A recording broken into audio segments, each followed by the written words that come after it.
इमरान खान साहब अब एस्टेब्लिशमेंट के साथ टेस्ट मैच खेलेंगे।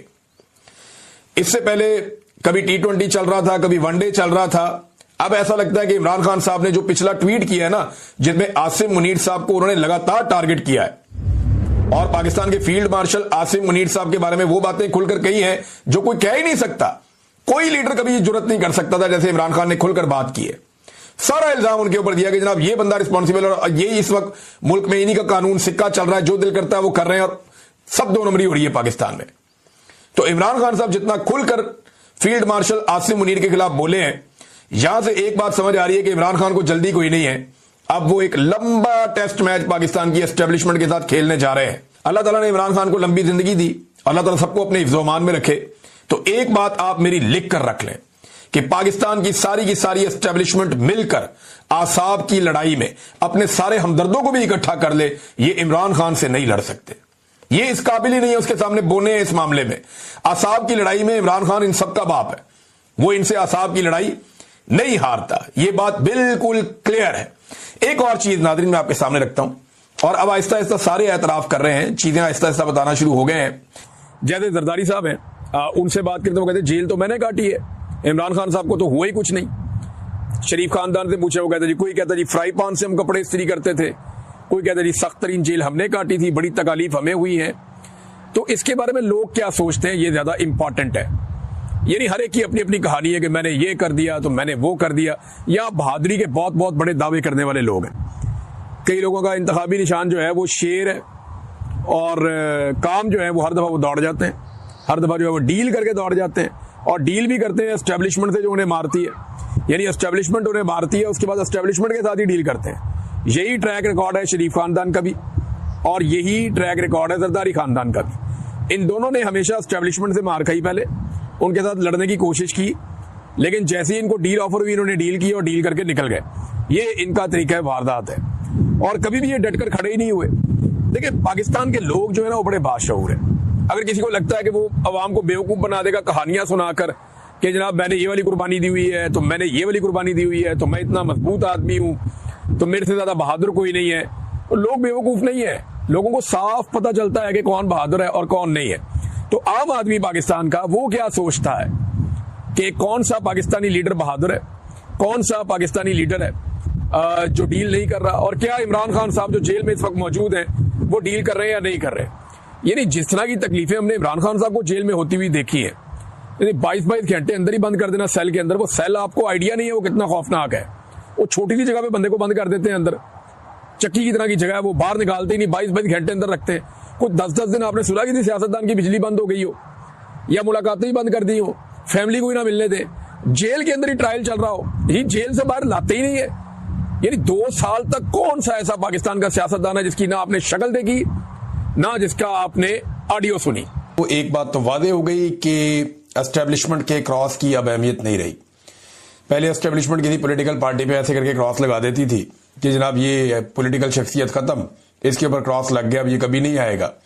और फिर हमने देखा सियासतदान बेचारे एड़ियां रगड़ते रहते थे, बैठे रहते थे अपने ड्राइंग रूमों के अंदर, और उनकी सियासी हैसियत खत्म हो जाती थी। तो इमरान खान साहब पे क्रॉस इन्होंने लगाया था, तो 8 फरवरी को अवाम ने एक नया रिकॉर्ड बना डाला कि जनाब आपने इंतखाबी निशान भी नहीं दिया, कुछ भी नहीं दिया। इतनी सख्ती भी की लोगों ने, फिर भी इमरान खान ने जिस जिसके ऊपर हाथ रखा उन सबको जितवा दिया, और वो सिलसिला अभी तक जारी है।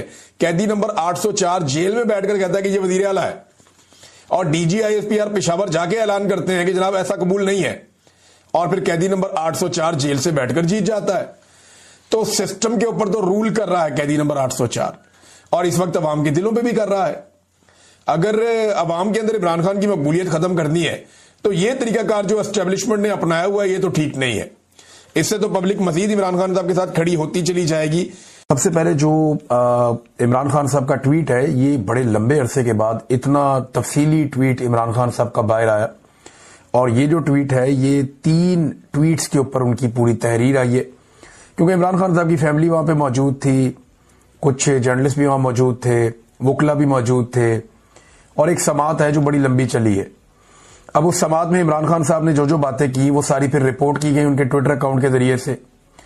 इमरान खान साहब ने जो ट्वीट किया ये बड़ा इंपॉर्टेंट है, इसमें बहुत सारी अहम चीजें हैं और कुछ अहम हदायत भी हैं जो इमरान खान साहब ने दी हैं। और ये उन्हें बड़े अरसे के बाद मौका मिला कि वो इतनी तफसील के साथ बात करें। रात गए ये ट्वीट जो है ये मंजर आम पे आए। इसके 3 हिस्से हैं, क्योंकि एक मरतबा में इतनी लंबी तहरीर लिखी नहीं जा सकती ट्विटर पे। तो इमरान खान साहब ने क्या कहा, जरा ये गौर से सुनिएगा, इसमें आपको पूरा मंजरनामा नजर आ जाएगा कि इमरान खान साहब कहां लेकर जाना चाहते हैं तहरीक को, सिचुएशन को, और वो क्या देख रहे हैं इस वक्त, वो किस सिचुएशन में है। वो ये कहते हैं जी, कॉमनवेल्थ की 8 फरवरी के इलेक्शन पर जो रिपोर्ट लीक हुई है उसने भी इंतखाबी धांधली का पोल खोल दिया कि कैसे बेशर्मी और डिटाई से हमारा मैंडेट चोरी किया गया। कॉमनवेल्थ के मुताबिक ये रिपोर्ट पहले ही सरकारी सतह पर हुकूमत पाकिस्तान को दे दी गई थी, मगर यहां सिकंदर सुल्तान राजा जैसे बेजमीर लोग हैं जिन्होंने इंतखाबी चोरी की सहूलतकारी समेत उस पर पर्दा डालने में भी भरपूर किरदार अदा किया। पाकिस्तान में वोट चोरी का कानून सख्त है और ऐसा करने पर आर्टिकल 6 का निफाज होता है। याद रखें, गद्दारी का मुकदमा ये, और गद्दारी की सजा पाकिस्तान के अंदर फिर वो आप जानते हैं, ये हाई ट्रिजन केस है, बड़ा केस है, आर्टिकल 6। लेकिन मुल्क में इस वक्त आसिम ला के सिवा सब कानून खत्म हो चुके हैं। यहां पर लियाकत चट्टा जैसे लोग काबिल तहसीन हैं जिन्होंने अपने ओहदे पर जमीर की आवाज को तरजीह दी। इस चोरी के बाद अवाम का कत्लेआम किया गया और 26वीं आईनी तरमीम की गई। इस तरमीम के खिलाफ भी जिन जजेस ने आवाज बुलंद की वो तारीफ के काबिल हैं। धांधली पर कायम हुकूमत को कानूनी तौर पर कबूल करने का वक्त अब खत्म हो चुका है, इसीलिए सेनेट और पार्लिमानी कमेटियों से इस्तीफे दे दिए गए हैं। अपने अरकान पार्लियामेंट को पैगाम देना चाहता हूं कि मुल्क में नाफिज आसिम लॉ से बिल्कुल ना घबराएं, ना ही जेल से घबराएं। एक फर्द वाहिद अपने इक्तदार की हवस को पूरा करने की खातिर आपको दबाना चाहता है। आप जितना इनसे डरेंगे ये उतना ही आपको दबाएंगे। आप हक पर हैं और हक और सच इंसान को बहादुर बनाता है और हक की ही फतह होती है। ये जी पहला हिस्सा था, और इसमें आसिम मुनीर साहब को उन्होंने डायरेक्टली इमरान खान साहब ने रगड़ा दिया कि जनाब ये आपको डराते हैं, ये फर्द वाहिद है, ये अपने इक्तदार की हवस पूरी करना चाहता है, इस तरह इमरान खान साहब ने कहा, और ये आप सबको दबाना चाहता है। आप जितना डरेंगे ये उतना आपको दबाएगा, और आप हक पर हैं, हक और सच इंसान को बहादुर बनाता है और हक की ही फतह होती है। अच्छा, यहां इमरान खान साहब ने एक बड़ा टेक्निकल नुक्ता उठाया। पाकिस्तान में तो दहशतगर्दी होती है ना, तो ये सारे लोग या जो भी टाउट हैं एस्टेब्लिशमेंट के या मौजूदा रजीम के जो सहूलतकार हैं या जो बेनिफिशरी है वो सारे, या मिलिट्री एस्टेब्लिशमेंट के लोग, ये कुछ चंद लोग ही हैं, सारी फौज तो ऐसे नहीं सोचती, ये चंद लोग हैं, वो ये प्रोपेगेंडा करते हैं, बयानियां बनाते हैं कि देखो ना इमरान खान बात करता है अफगानिस्तान के हक में, देखो ना इमरान खान बात करता है बातचीत की, ये देखो ये कत्लेआम हो रहा है। इमरान खान साहब ने इसका तोड़ दिया कि ये कत्लेआम हो ही इसलिए रहा है कि आप बातचीत नहीं कर रहे। तो इमरान खान साहब ने कहा कि जो पायदार अमन बातचीत से ही होता है। खैबर पख्तूनख्वा में कुछ करने की कोशिश है, जो कुछ करने की कोशिश है वो सिर्फ तहरीक इंसाफ की हुकूमत को गैर मकबूल करने के लिए है। आपने गौर किया कि मिलिट्री एस्टेब्लिशमेंट को हमेशा सियासतदान क्यों बुरे लगते हैं? सियासतदान भी बुरे लगते हैं और वो सहाफ़ी भी बुरे लगते हैं जो सवाल उठाते हैं। सोशल मीडिया एक्टिविस्ट हों या ह्यूमन राइट्स के लिए काम करने वाले हों, या वो वुकला जो हक और सच की आवाज़ उठाते हैं, वो बुरे लगते हैं। जो भी पाकिस्तान में सवाल करेगा ना, एस्टेब्लिशमेंट को बुरा लगेगा। एस्टेब्लिशमेंट ये कहती है कि हमें आप हमारा जिक्र ना करें, हमारे कारोबार को ना छेड़ें, आप हमसे ना पूछें कि हम दर्जनों कारोबार कर रहे हैं तो क्यों कर रहे हैं, हमसे नहीं पूछना आपने। आप बोले सियासतदान करप्ट है, बेईमान है, 2 नंबर है। आप ये कहेंगे सहाफ़ी जो है वो कंप्रोमाइज्ड है, ये पैसा लेकर काम करता है, येलो जर्नलिज्म चल रही है, इसको गंदा करें आप। मौलवियों को आप गंदा करें कि ये जनाब अपनी अपनी 1.5 ईंट की इन्होंने मस्जिद बनाई हुई है और ये फिरका वारियत में पैसा बना, इनको भी गंदा करें आप। आप मौलवियों को बुरा कहें, आप सियासतदानों को गंदा कहें, आप सहाफ़ियों को गंदा कहें, आप वुकला को काली भेड़ें कहें, आप अदलिया को गंदा कहें, आप जो मर्जी करें, पुलिस को आप गालियां दें जितनी मर्जी, कोई परवाह नहीं। लेकिन वो कहते हैं कि ये आपकी रेड लाइन ये है कि आपने मिलिट्री एस्टेब्लिशमेंट या उनके फैसलों या उनके मफादात के खिलाफ नहीं जाना। मैं आपको एक चीज बताता हूं कि ये प्रॉब्लम ये है कि जो आदमी भी इस कॉल को तोड़ता है, एस्टेब्लिशमेंट अपनी पूरी ताकत लगा के उसकी दुश्मन बन जाती है। नवाज शरीफ साहब ने 2-4 दफा ड्रामा किया कि मैं कॉल तोड़ने लगा हूं, तो इतने मियां नवाज शरीफ साहब को इन्होंने झटके दिए कि मियां साहब ने कहा नहीं जी मेरी तौबा, साड़ी सारियां दी तौबा, साढ़े पूरे टब्बर दी तौबा, जिन्हें बूट दोगे उन्हें पॉलिश कर देंगे। मियां साहब ने अपना पैंतरा ही बदल लिया। जब ये कॉल तोड़ा बेनजीर भुट्टो ने, तो उस वक्त बेनजीर भुट्टो को कत्ल कर दिया गया। अब ये कॉल इमरान खान साहब ने तोड़ दिया और तकलीफ हो रही है। मैं चंद चीजें आपके सामने देखना, ये कितना इंटरेस्टिंग है। इमरान खान साहब का केस लगा हुआ है और ये इस्लामाबाद हाई कोर्ट में 8 महीने इमरान खान साहब के वकला ने कोशिश की उनका केस लग जाए। ये एक्चुअली एक केस नहीं है, 2 केसेस हैं इमरान खान साहब के, जो दोनों ही नहीं लगने दिए जा रहे और दोनों में टेक्निकली इमरान खान साहब को परेशान किया जा रहा है। एक तो अलकादर यूनिवर्सिटी वाला केस है जिसमें इमरान खान साहब के खिलाफ फैसला दिया गया था, क्योंकि अडियाला जेल में जो भी अदालत लगती है, जो भी जज आता है, उसको मजबूर किया जाता है कि वो इमरान खान के खिलाफ फैसला दे। तो वो पहले भी फैसले खिलाफ आते रहे, अब भी आइंदा खिलाफ ही आएंगे ऐसा लगता है। बहरहाल इमरान खान साहब के खिलाफ जो अलकादर यूनिवर्सिटी वाला केस आया था, वो उसमें जमानत करवाना चाह रहे थे, क्योंकि उसी एक केस में इमरान खान साहब गुज़िश्ता कई महीनों से गिरफ्तार हैं। अगर वो जमानत हो जाती तो 8 महीने तक उसको लटकाया गया मामले को, और 8 महीने तक लटकाने के बाद पीटीआई ने बहुत कोशिश की, उनके वकला ने बहुत कोशिश की, तो अब आज के दिन में वो केस लगा हुआ है। आज के दिन तक इमरान खान साहब की जो गिरफ्तारी है जेल के अंदर, वो सिर्फ एक मुकदमे में है और वो यही मुकदमा है। अगर आज इमरान खान साहब को बेल मिल जाए तो वो एक आजाद आदमी है, वो बाहर आ सकते हैं। लेकिन जो पैटर्न है वो ये बता रहा है कि जैसे ही इमरान खान साहब का एक केस खत्म होने लगता है तो पहले दूसरे में सजा दिलवाई जाती है, फिर पहले वाला केस खत्म किया जाता है। तो अब सजा किसमें दिलवानी है, वो एक मुकदमा बहुत तेजी से चलाया जा रहा है अदालत में, और जो मुकदमा अदालत में तेजी से चलाया जा रहा है वो तोशाखाना 2 है। तोशाखाना के साथ 2 क्यों लगता है, जरा कभी आपने ये सोचा है?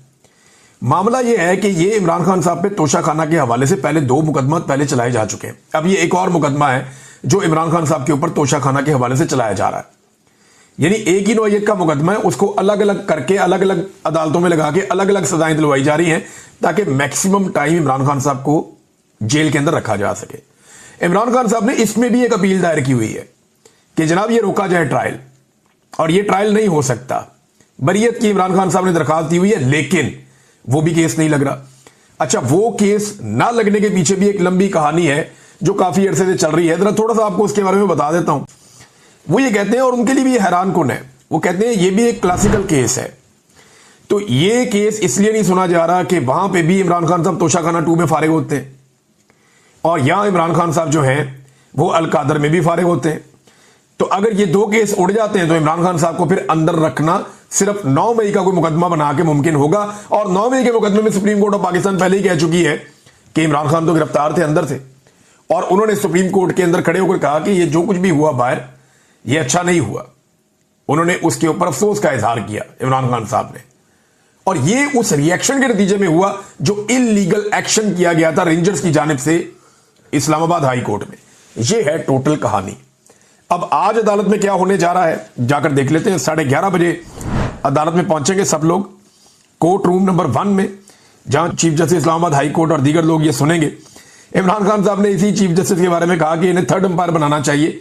अगर पाकिस्तान ने मैच जीतना है तो आसिम मुनीर को और मोहसिन नकवी को ओपनर भेजो, कादी फायद ईसा को और सिकंदर सुल्तान राजा को अंपायर बनाओ, और 3rd अंपायर लगाओ जस्टिस डोगर को, जो केस ही नहीं लगने देते। भारत देखते हैं इमरान खान साहब की अपील में आज अदालत में क्या होता है। बड़ी तादाद में पाकिस्तान तहरीक इंसाफ के अरकान असेंबली वहां पहुंचे, इसका बंदोबस्त किया जा रहा है। देखते हैं कौन पहुंचता है कौन नहीं पहुंचता। लेकिन अब ऐसा लगता है कि इमरान खान साहब ने बड़ा तेज वाला गियर लगा दिया है।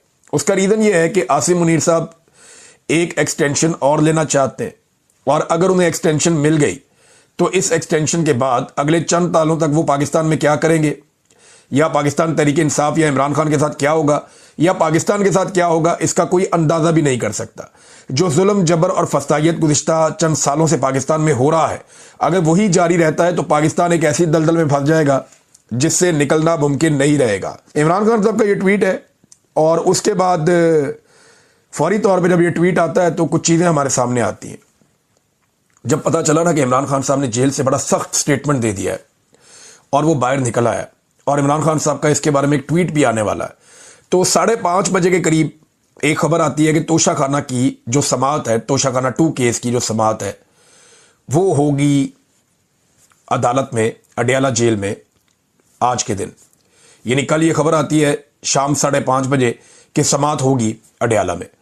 लेकिन जब उन्हें पता चलता कि इमरान खान साहब ने तो अंदर से बकिए उधेड़ दिए और वो खबरें बाहर आ गई हैं, तो फौरी तौर पे प्लान किया गया कि नहीं, 1 घंटे के अंदर अंदर फैसला बदल दिया गया।